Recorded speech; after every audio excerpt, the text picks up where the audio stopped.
চারিদিকে যেন শুধু যুদ্ধ আর যুদ্ধ। এই যুদ্ধের বিষাক্ত বাতাস যেন বাংলাদেশে এসেও পড়েছে। যে কোনো মুহূর্তে ভারত বাংলাদেশে আক্রমণ করতে পারে, কারণ সাম্প্রতিক সময়ে ভারতের সবচেয়ে বড় মাথা ব্যথার কারণ হয়ে দাঁড়িয়েছে রাজনৈতিক পট পরিবর্তন। বাংলাদেশ এখন কারো দখলে নেই, তাই তারা বাংলাদেশকে বরাবরের মতো হুমকি দিয়ে আসছে দখল করার জন্য। যদিও এগুলোকে রাজনৈতিক বক্তব্য বলে উড়িয়ে দেওয়া যায়, কিন্তু আসলেই ভারত যদি এগুলো করার প্ল্যান করে থাকে তাহলে বাস্তবতা কি দাঁড়াবে? বাংলাদেশ কি পারবে পৃথিবীর চতুর্থ দানব ভারতের মুখোমুখি দাঁড়াতে, নাকি নতুন একটা গাজায় পরিণত হবে, নাকি ভারত বাংলাদেশকে আক্রমণ করলে নিজেই বিভক্ত হয়ে যাবে, নাকি আলাদা হয়ে যাবে ভারতের 7 সিস্টার্স? চলুন আজকে এ সকল বিষয়ে আলোচনা করা যাক। ভারতের মোট সৈন্য সংখ্যা প্রায় 13 লাখ, যেখানে সামরিক শক্তিতে দ্বিতীয় অবস্থানে রয়েছে চীনের থেকে ভারত। তবে ভারতের সেনাবাহিনীর একটি বড় অংশ তাদের অভ্যন্তরীণ নিরাপত্তায় নিয়োজিত রয়েছে। কাশ্মীর, মধ্যপ্রদেশ এবং 7 সিস্টার্সের নিরাপত্তায় ভারতীয় সৈন্যদের একটি বড় অংশ নিয়োজিত রয়েছে। তাদেরকে সেখানে থাকতেই হবে, কারণ ভারত সহ 7 সিস্টার্সের বিভিন্ন অংশ নিরাপত্তাহীনতার কারণে বিভক্ত হয়ে যাওয়ার প্রবল সম্ভাবনা রয়েছে। অন্যদিকে রিজার্ভ সৈন্য মিলিয়ে পাকিস্তানে 7.5 লাখের উপরেও সৈন্য রয়েছে, যাদের একটি বড় অংশ ভারতকে আক্রমণ করার জন্য সবসময় মুখিয়ে থাকে। এজন্য ভারতের মোট 8 লাখ সৈন্য প্রয়োজন অভ্যন্তরীণ সমস্যা এবং বাইরের শত্রুদেরকে মোকাবেলা করার জন্য। এখানেই শেষ নয়, ভারতকে সবসময় 3 লক্ষের উপরে সেনা সীমান্ত এলাকায় মজুত রাখতে হয় চীনকে মোকাবেলা করার জন্য। কিন্তু ভারত যদি 2 লাখ সেনা নিয়ে বাংলাদেশের উপরে আক্রমণ করতে যায়, তাহলে সেটা হবে নিজেদের পায়ে কুড়াল মারার মতো। কেন বলছি এই কথা? কারণ সামরিক বিশেষজ্ঞদের মতে যদি অন্য কোনো দেশকে আক্রমণ করতে হয় তাহলে সেই দেশকে অবশ্যই 3 গুণ শক্তি নিয়ে তাদের সামনে ফাইট করতে হবে। কিন্তু মজার বিষয় হচ্ছে, আপনি যদি বিমান দিয়ে কোনো দেশকে আক্রমণ করেন তাহলে সেই দেশকে শুধু ধ্বংসই করা যাবে, আর সেই দেশকে দখল করতে গেলে অবশ্যই পদাতিক বাহিনীর প্রয়োজন হবে। আর তাই ভারতের মাত্র 2 লাখ সৈন্য দিয়ে বাংলাদেশকে দখলে নেওয়া সম্ভব নয়। পাশাপাশি বাংলাদেশের সেনা সংখ্যাও একদম কম নয়।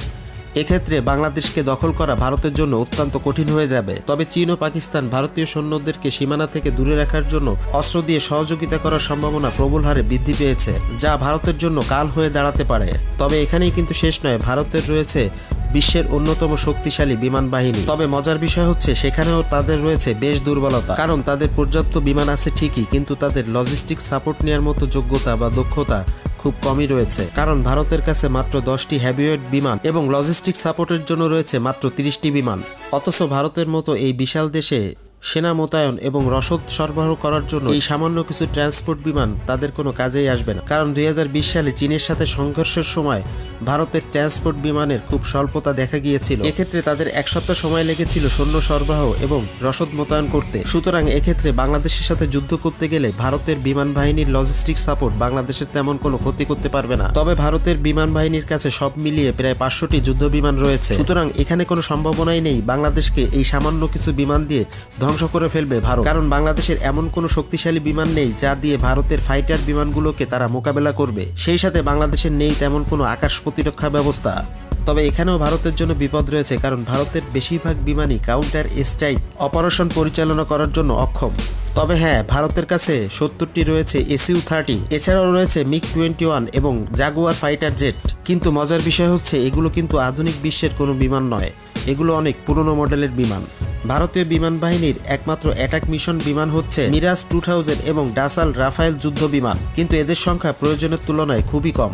তাছাড়াও ডাসাল রাফায়েল যুদ্ধ বিমান বাংলাদেশের পরিবেশে যুদ্ধ করার মতো সুযোগ নেই, কারণ ভারতের কাছে শুধুমাত্র 36টি রাফায়েল ফাইটার জেট আছে। কারণ এগুলোকে সবসময় ভারত এবং চীনকে মোকাবেলা করার জন্য ভারতকে প্রস্তুত রাখতে হয়। তাই বলাই যেতে পারে ভারতের যুদ্ধ বিমানগুলো বাংলাদেশকে ঘায়েল করার জন্য তেমন খুব বেশি কার্যকর হবে না। তাই বলাই যেতে পারে ভারতের যে সকল যুদ্ধ বিমান রয়েছে এগুলো দিয়ে বাংলাদেশকে ঘায়েল করা খুব বেশি সহজ হবে না। ভারতের বিমান বাহিনী যেমন ভুগছে যুদ্ধ বিমানের স্বল্পতা, তেমনি অন্যদিকে পাকিস্তান বাহিনীর কাছে রয়েছে অসংখ্য পরিমাণে যুদ্ধ বিমান, যার সামনে ভারতের রাফায়েল যুদ্ধ বিমানও কার্যকরী হওয়ার সম্ভাবনা খুবই কম। এখানে চীনের বিমান বাহিনীর সক্ষমতা থেকে ভারতীয় বিমান বাহিনীর সক্ষমতা অনেক কম। সুতরাং 40টি মিরাজ ফাইটার বিমান দিয়ে বাংলাদেশকে আক্রমণ করা ভারতের জন্য অসম্ভব। ভারতের বিমান বাহিনী শুধুমাত্র কয়েকটি জায়গায় সাপোর্ট দিতে সক্ষম হবে, যা প্রয়োজনের তুলনায় খুবই অপ্রতুল।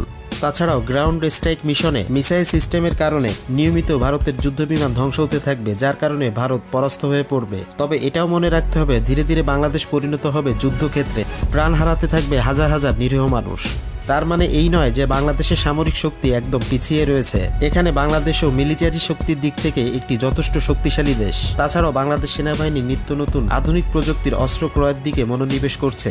তাছাড়াও এটাও আপনাদেরকে মনে রাখতে হবে যে বাংলাদেশ দক্ষিণ এশিয়ার তৃতীয় সামরিক শক্তি হিসেবে মাথা উঁচু করে দাঁড়িয়েছে এবং এই বাহিনী বাংলাদেশের যে কোনো সমস্যায় তাদের সর্বোচ্চ শক্তি দিয়ে লড়াই করতে সর্বদা প্রস্তুত। এবং এটাও বলতে হবে বাংলাদেশ সেনাবাহিনী পেশাদারিত্বের দিক থেকে ভারতের সৈন্য থেকে অনেক বেশি এগিয়ে রয়েছে, কারণ বাংলাদেশ সেনাবাহিনী এই পর্যন্ত 43টি দেশে তাদের যুদ্ধের অভিজ্ঞতা অর্জন করেছে। বিপরীতে ভারতীয় সেনাবাহিনীর যুদ্ধের অভিজ্ঞতা আন্তর্জাতিক অঙ্কনে খুবই সীমিত। বাংলাদেশি সেনাবাহিনী প্রায় 50টিরও বেশি দেশে জাতিসংঘের মাধ্যমে যুদ্ধে অংশগ্রহণ করার অভিজ্ঞতা অর্জন করেছে।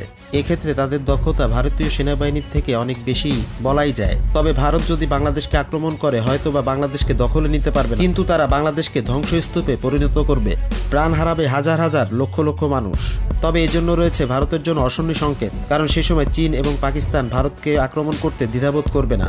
আর এগুলো হতে থাকলে হয়তোবা 7 সিস্টার্সের নিরস্ত্র আন্দোলন সশস্ত্র আন্দোলনে পরিণত হতে পারে। আর এমন ভয়াবহ কিছু হলে দুইটা দেশই মারাত্মকভাবে ক্ষতিগ্রস্ত হবে। আর তাই প্রতিবেশী দুইটি দেশের জনগণের উচিত হবে কোনো প্রকারের উস্কানিমূলক কার্যক্রম না করা, যাতে দুইটি দেশের ভিতরে সম্পর্কের ফাটল ধরতে পারে, কারণ এতে উভয় দেশেই ব্যাপকভাবে ক্ষতিগ্রস্ত হবে। ভিডিওটি যদি ভালো লেগে থাকে একটি লাইক দিয়ে আপনার বন্ধুদের সাথে শেয়ার করতে পারেন। আর এমন রহস্য রোমাঞ্চকর ইন্টারেস্টিং ভিডিও দেখতে চাইলে মিমজালের ইউটিউব চ্যানেলটি সাবস্ক্রাইব এবং ফেসবুক পেজটি ফলো করতে ভুলবেন না। দেখা হচ্ছে পরবর্তী কোনো ভিডিওতে, সেই পর্যন্ত ভালো থাকুন।